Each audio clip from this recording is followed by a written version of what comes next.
Սիրելի հայրենակիցներ, բարև ձեզ։ Այսօր մենք քննարկելու ենք շատ կարևոր հարց, դա ժողովրդավարության իրավիճակն է աշխարհում եւ ընդհանրապես մեր տարածաշրջանում նաեւ ստեղծված իրավիճակը։ Ես կարծում եմ դա կարևորագույն հարց է, հատկապես որ մենք դա քննարկելու ենք քարտեզի միջոցով եւ տեսնելու ենք թե ինչպիսի իրավիճակ է ստեղծվել Վրաստանի, Հայաստանի շուրջ եւ հատկապես Հայաստանի այսպես ասած հարևանների ուղղությունով, որովհետև հայալեզու շատերը Հայաստանի քաղաքացի եք, ով սա դիտում եք կամ Հայաստանում եք բնակվում կամ հետաքրքրված եք ավելի Հայաստանի իրավիճակով, Վրաստանի մասին մենք նաև մանրամասն կխոսենք իհարկե քարտեզի վրա Freedom House-ի ազատությունների քարտեզի շնորհիվ մենք կարողանանք մանրամասն ուսումնասիրել այս հարցը եւ ես կարծում եմ, որ սա առավել կարևոր ուղղություն է եւ մենք պետք է այնտեղից վերլուծություններ անենք եւ դասեր քաղենք եւ հասկանանք ընդհանուր իրավիճակը, ուստի այսօրվա մեր վերլուծությունը ինքը ավելի գլոբալ է եւ մենք պետք է կարողանանք նաեւ ավելի լավ հասկանալ ստեղծված մարտահրավերները։ Սիրելի հայրենակիցներ, առաջ երթին ձեզ կոչ եմ անում անպայման բաժանորդագրվեք մեր ալիքին, դրեք զանգակը, լայքեք անպայման այս վերլուծությունը, գրեք մեկնաբանություններ, ինչպես նաեւ ցանկության դեպքում դուք կարող եք աջակցել ալիքին նկարագրությունում նշված կրիպտոարժույթների հասցեների շնորհիվ։ Շնորհակալ եմ ուշադրության համար եւ անցնենք արդեն քարտեզին։ Բնակիչներ, սա է Freedom House-ի մասնագետների համար հայտնի քարտեզը, որտեղ որ 3 գույնով են նշված պետությունները եւ դուք այստեղ տեսնում եք, որ սա ազատ, ոչ ազատ, մենք հիմա առանձին ես կցույց տամ ձեզ, ոչ ազատ, ազատ եւ այս դեպքում կիսաազատ հիբրիդային համակարգներն են։ Ես կարծում եմ, որ մենք առաջ երթին սկսենք ազատ աշխարհը վերլուծելուց եւ հետո արդեն կանցնենք մնացած մասի։ Սա ժողովրդավարության կարելի ասել մակարդակն է, որտեղ որ հիմնական մարդու իրավունքները պաշտպանված են։ Եվ մենք տեսնում ենք, որ ամենագլխավոր հատվածը, որտեղ որ պաշտպանված են մարդու իրավունքները, որին մենք կոչում ենք միջազգային հանրություն, որին կոչում ենք նաև արևմուտք բառով, դա Եվրոպայի մայրցամաքն է եւ Միացյալ Նահանգները, գլխավոր պետությունները իհարկե։ Առաջ երթին գլխավոր տնտեսություններն են, հիշեցնեմ, որ Միացյալ Նահանգները 27 տրիլիոն տնտեսություն է, ամենախոշոր տնտեսությունը, 16 տրիլիոն Եվրոպական միությունն է, Միացյալ Թագավորության հետ միասին նույնիսկ ավել ստացվում է մոտավորապես մինչև 19 տրիլիոն եւ սա Չինաստանից շատ ավելի շատ է, Չինաստանը մոտ 17 տրիլիոն է։ Արեք նայենք պետությունները առանձին Եվրոպայում, ուրեմն Միացյալ Թագավորությունը, Իռլանդիան, Իսլանդիան, Սկանդինավյան պետությունները, Նորվեգիան, Շվեդիան, Ֆինլանդիան, Կենտրոնական Եվրոպան, Ֆրանսիա, Գերմանիա, Իսպանիա, Իտալիա, Եվրոպական միության հիմնադիրները, ուրեմն այստեղ բոլոր պետությունները բացի Միացյալ Թագավորությունից կարելի ասել Եվրոպական միությունում են, բոլորը ազատ ժողովրդավարություններ են, այդպիսին է նաև Շվեյցարիան, Ավստրիան, Լեհաստանը, Հունաստանը նաև, ինչը շատ կարևոր է, Բուլղարիան եւ Ռումինիան այստեղ։ Եվ Բալտյան 3 պետություն է, Էստոնիա, Լատվիա, Լիտվան։ Դուք տեսնում եք, որ կարելի ասել մայրցամաքը եվրոպական մեծ մասամբ ազատ է եւ խնդրահարույց մնում է եւ մենք դա առանձին մի փոքր ավելի ուշոտ կվերլուծենք, որ տարածքները ինչ խնդրահարույց են, ուրեմն ինչ խնդիրներ են ներկայացնում։ Մերձավոր Արևելքի գլխավոր հատվածում միակ ազատ ժողովրդավարությունը Իսրայելն է։ Դա փաստ է եւ այստեղ խնդրում եմ մեր մոտեցումները չխառնենք դրա հետ, մեր անձնական գնահատականները, թե ինչ մեզ դուր չի գալի Իսրայելում։ Սա փաստ է, ուղղակի միակ ժողովրդավարություն է Մերձավոր Արևելքում։ Հետ սովետական տարածաշրջանում ժողովրդավարություն են միայն վերջնական ամրապնդված ժողովրդավարություններ միայն Էստոնիան, Լատվիան եւ Լիտվան։ Այս 3։ Եվ այս 3-ն են կարողացել այսօր անցնել դեպի Եվրոմիություն եւ ՆԱՏՕ։ Դա փաստ է։ Միայն այս 3-ը։ Եթե մենք նայենք դեպի Ասիայի այս հատվածը, արևելյան հատվածը, ապա այստեղ Միացյալ Նահանգների գլխավոր դաշնակիցներն են նաև ժողովրդավարություններ՝ Ճապոնիան, Հարավային Կորեան, Թայվանը, Ավստրալիան եւ Նոր Զելանդիան։ Նաև կան փոքր այստեղ կղզիներ, Սոլոմոնի կղզիներն են ժողովրդավարություն, Վանուատուն է այստեղ ժողովրդավարություն, Տիմոր Լեստը ժողովրդավարություն, Բուտանը նաև ժողովրդավարություն է, բայց Բուտանը գտնվում է շատ բարդ տարածաշրջանում, ինչպես նաև Մոնղոլիան։ Դեպի Աֆրիկա որ նայենք, Աֆրիկայում գլխավոր ժողովրդավարությունները գտնվում են հարավում։ Հարավ-Աֆրիկյան Հանրապետությունը, Նամիբիան, Բոտսվանան եւ Լեսոտոն։ Փոքրիկ հնարավորություններ կան այստեղ Գանան եւ Սենեգալը, այս երկու ժողովրդավարությունը։ Ամերիկյան մայրցամաքում գիտեք, որ գլխավոր ժողովրդավարությունը իհարկե Միացյալ Նահանգներն են,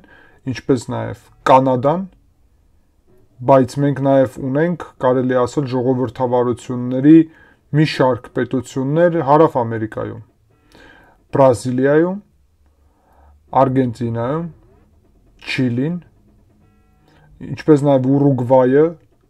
Գայանան, Սուրինամը, Կոլումբիան,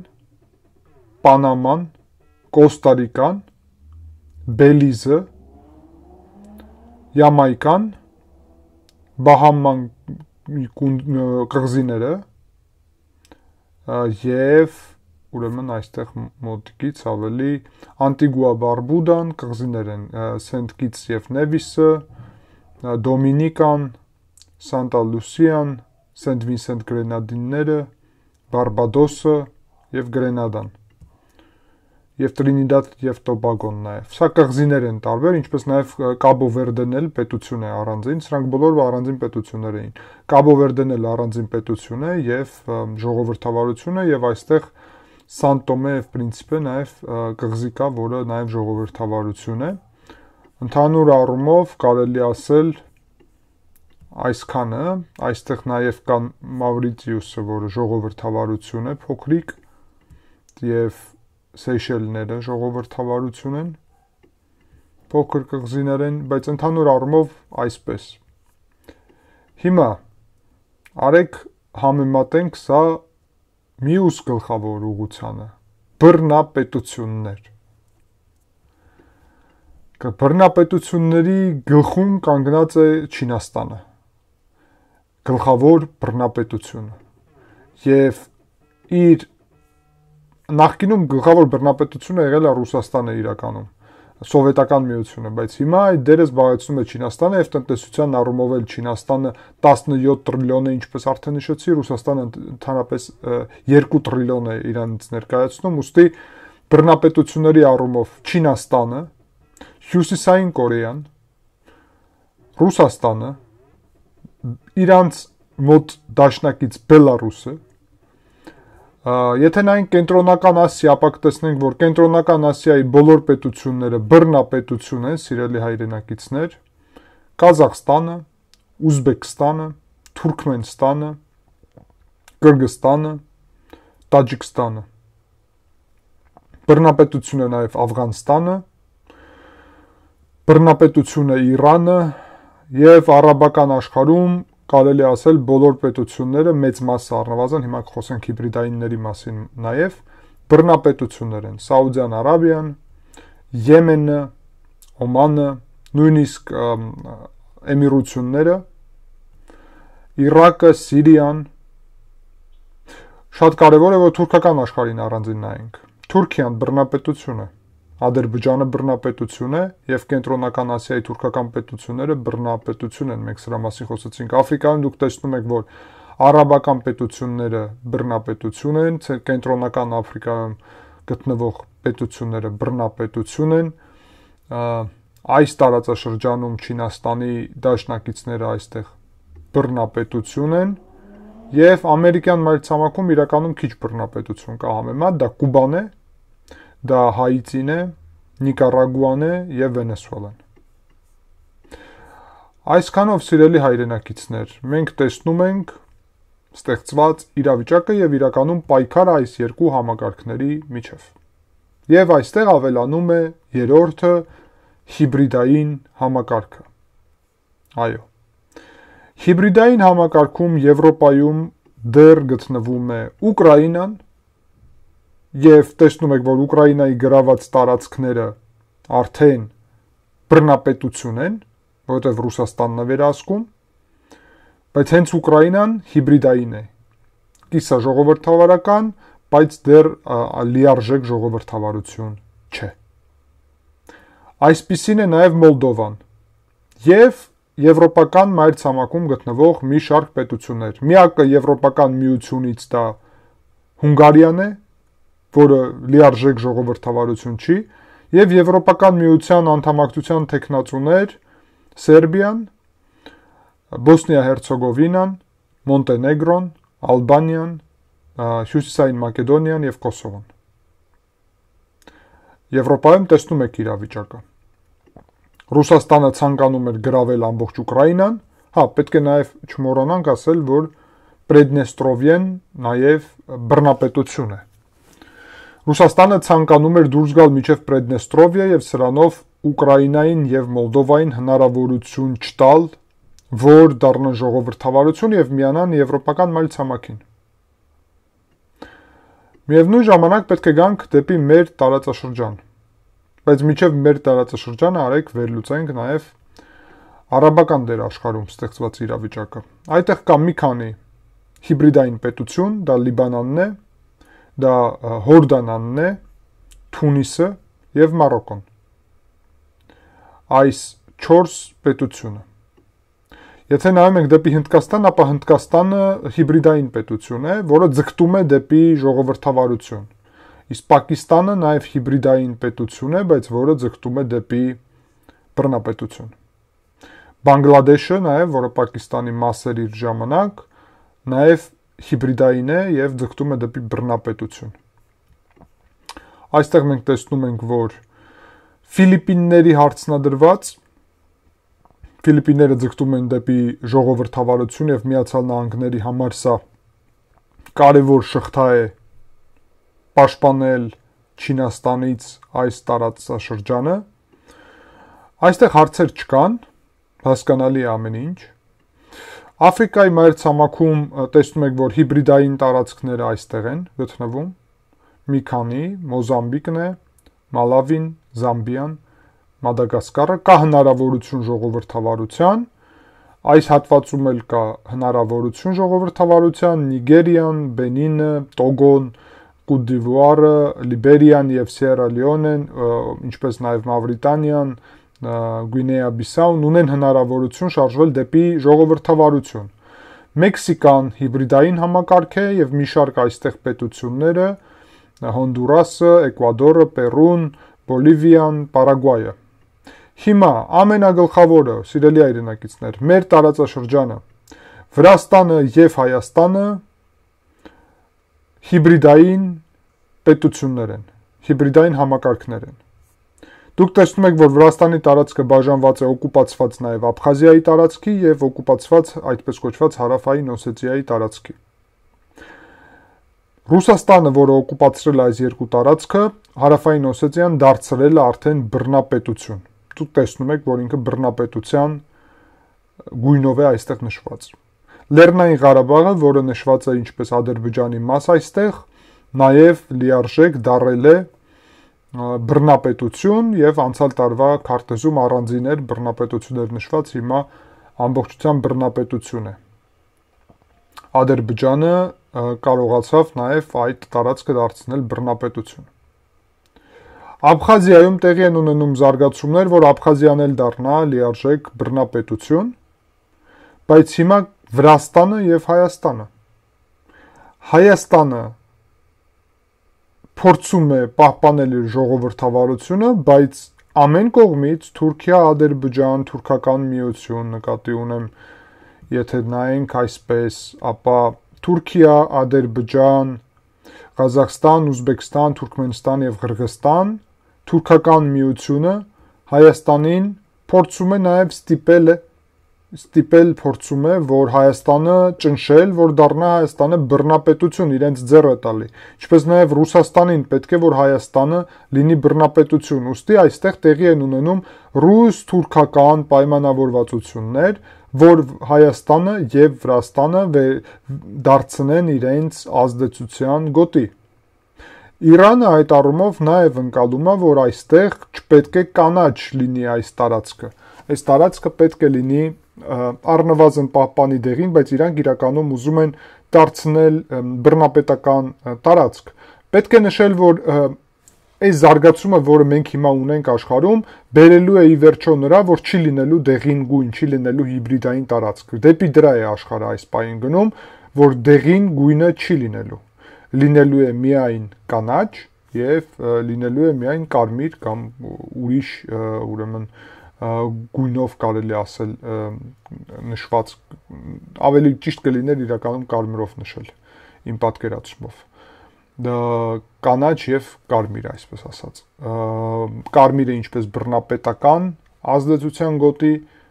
եւ կանաչ ինչպես ազատ ազդեցության գոտի։ Սիրելի հայրենակիցներ, խնդիրը նրանում է, որ Վրաստանը այսօր շատ ակտիվ մոտենում է բռնապետության եւ մենք դրա մասին ձեր հետ ակտիվ այս ալիքում խոսում ենք։ Եվ այսօր Աբխազիան Վրաստանի տարածքը, Վրաստանի մնացած տարածքը փորձում են նաեւ դարձնել ուրեմն բռնապետություն եւ սրանով շրջափակել Հայաստանը ամեն կողմից, որովհետեւ Հայաստանը ունի 4 հարևան՝ Վրաստանը, Թուրքիան, Իրանը եւ Ադրբեջանը։ Եվ այսօր 3-ը՝ Թուրքիան, Իրանը եւ Ադրբեջանը արդեն բռնապետություն են։ Միայն Վրաստանն է ժողովրդավարություն եւ Վրաստանը տալիս է հնարավորություն, որ Վրաստանի հետ միասին Հայաստանը եւ Վրաստանը շարժվեն դեպի Եվրոմիություն, դեպի ժողովրդավարություն։ Մեր երկու հարևանը ծովով Բուլղարիան եւ Ռումինիան ժողովրդավարություններ են, իսկ Ուկրաինան, որտեղ որ մենք նաեւ կապ ունենք Ուկրաինայի հետ, ժողովրդավարություն է նաեւ դառնալու, կանաչ գույնով է ապագայում լինելու։ Ուստի մենք ունենք այդ հնարավորությունը, որ այս տարածաշրջանում լինենք նաեւ ժողովրդավարություն, լինենք Արևմուտքի հետ, Եվրոպայի հետ եւ լինենք Միացյալ Նահանգների հետ։ Եթե ոչ, ապա մենք լինելու ենք Չինաստանի, Ռուսաստանի եւ թուրքական միության, Թուրքիա, Ադրբեջան, Ղազախստան, Ուզբեկստան, Թուրքմենստան, Ղրղստան ազդեցության գոտում։ Իրանը իր ազդեցությունը այստեղ նաեւ ունի։ Ընդհանուր առմամբ արաբական նաեւ պետությունները այստեղ մենք այս ազդեցության ամբողջ գոտում ենք հայտնվելու։ Զարմանալի չի, որ Հայաստանին այսօր ամենաշատ աջակցում է Եվրոպական միությունը եւ Միացյալ Նահանգները։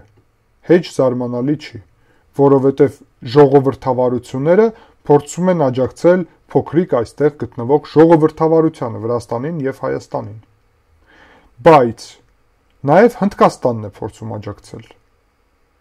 որովհետեւ Հնդկաստանն էլ ժողովրդավարությունն է եւ այդ ճանապարհին է գնում։ Ես սիրելի հայրենակիցներ, այսքանով ուզում եմ ձեզ քարտեզի վրա ցույց տալ ստեղծված իրավիճակը, որ դուք ավելի լավ պատկերացնեք Վրաստանի կարևորությունը։ Վրաստանը ունի կենսական